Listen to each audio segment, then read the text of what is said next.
Hey guys, welcome to Bookish Islander. My name is Juan, and today I'm going to talk about the incredible and disturbing book Lolita by Vladimir Nabokov.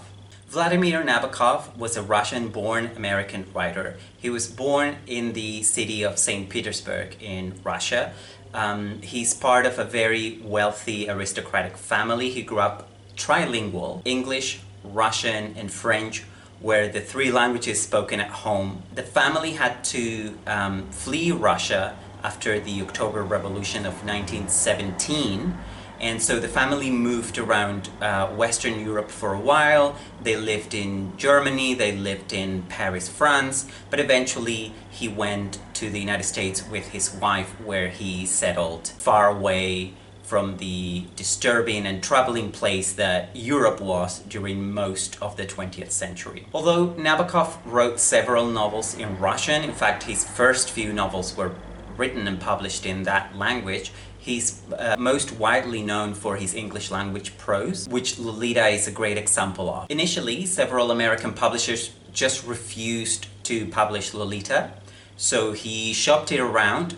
But eventually, he took the novel to France, where it was published in 1955 by a publisher specialized in pornography. There is a general misunderstanding of what Lolita is about, and this is largely, I think, because of the two movie adaptations. There are two. There's one from 1962 by Stanley Kubrick, and there's one from 1997. In both those books, the character of Lolita is portrayed by an older actress, and also the character is supposed to be older than in the book. And just to be clear, in the book, Lolita, Dolores Hayes' Lolita, is just 12 when Humbert first rapes her. The term Lolita has come to mean a younger, sexy girl who seduces older men, but that could not be further from the Lolita of the book. That's not the Lolita that Nabokov created, that's a perversion of that character. What we're dealing with in this book is a predatory pedophile who rapes a 12-year-old girl.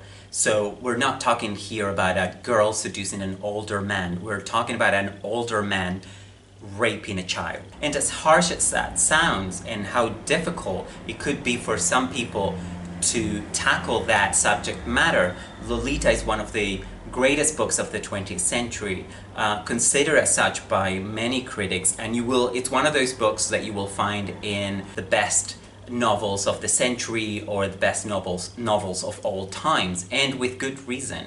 So if you've never read Lolita, you should at least try to consider it. And in this video we'll give you some stuff for you to think about and also to consider reading this great book. At least for me, Nabokov's writing style is what makes the crude themes that he deals with palatable. In fact, most of the writing in this book is beautiful, shockingly beautiful. And I think that's because, in part, English wasn't Nabokov's first language, but he knew it really well.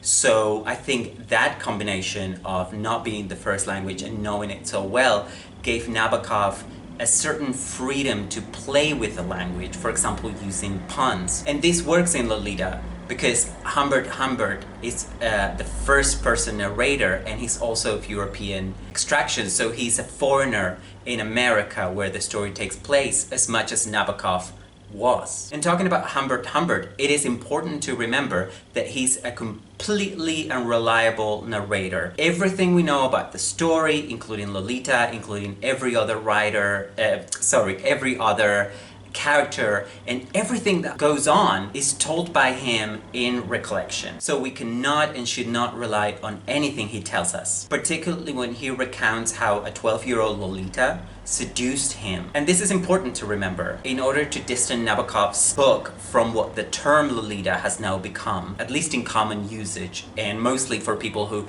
have not read the book, but perhaps have watched the movies. And it is all there in the text. We'll not need to read between the lines a lot to realize that Nabokov portrayed Humbert as a rapist, and his relationship with Lolita as nothing else other than rape and abuse. That's all there in the text, even if that is not how Humbert himself sees it, and that's key. And going back to its publishing history, remember that the book was published first by a publishing house that was specialized in pornography. Nabokov's Lolita cannot in any way be classified as pornography.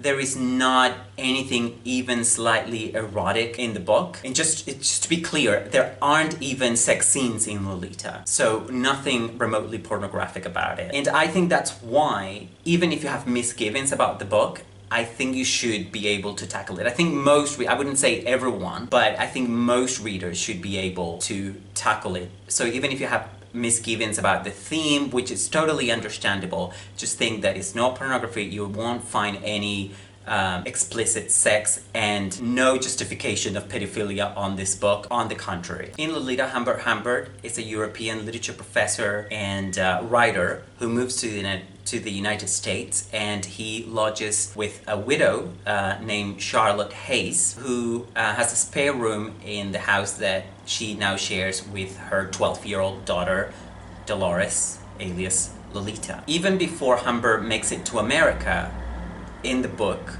which is told chronologically, we readers know that he's a pedophile. And we know that he knows that he's a pedophile. He knows that he's sick. So there are no surprises for what comes next. Suffice it to say that early on in the text, Humbert becomes Lolita's stepdad. So we're not just dealing with pedophilia here, we're also dealing with incest. Lolita, the novel, the text, the written text, it's a long letter that Humbert writes to a jury. And we don't know exactly why he writes this letter. What we know is that this letter, this long letter, has now become published, which means that Humbert and all of the characters in the novel are dead.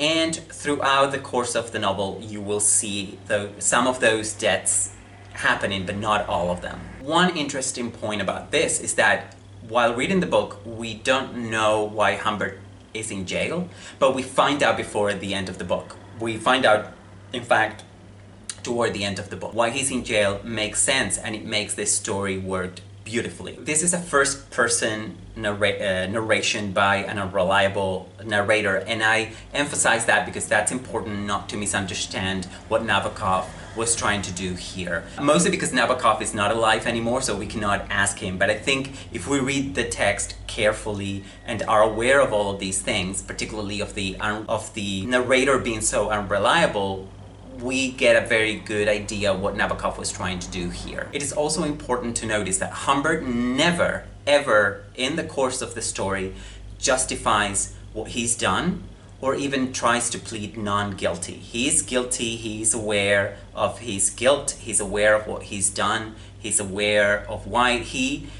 just explains it. He explains why he did it. He has this whole theory about what he calls nymphets, which are girls between the age of 9 and 12, but just not any girl. He has a very specific definition of what a nymphet is, and of course, Lolita, Dolores Hayes, fits into this description to the letter. There is a danger that we empathize with the character of Humbert, particularly in the first few chapters, because it's a first-person narration, and first-person narrations work because they make the reader automatically empathize with the narrator main character. So it is dangerous because here the narrator / main character, it's a despicable human being. And yet, because of the first-person narrator and by how great a writer Nabokov is, you might find yourself empathizing with him despite yourself. And this is particularly more dangerous if you don't know anything going in, and so you're not aware of his full monstrosity. Having said that, any chance, I think, of empathizing with Humbert is dissipated by the second half of the novel, and during the second half of the novel, I think there's very little chance that you or anybody will empathize with him. There is also a key mysterious character that I have not mentioned on purpose, and he's really important, this character. Knowing even the slightest thing about this character might spoil this book, particularly the second half and the ending, so I will not say anything about him. So that is Lolita by Vladimir Nabokov. If you have read it, please let me know your thoughts in the comment section down below. And if you haven't read it but have some questions for me about it, if you have any misgivings, if you want to know anything that I haven't talked about in this video about the book, Also, please let me know down below in the comments. And if you like this video, please subscribe to my channel. Been doing this since January, so we're halfway through the year. We're in July now, and I love to have more subscribers, more opinions, and more interactions. So that's it for me. Thanks for watching, and I hope to see you again very soon. Bye bye.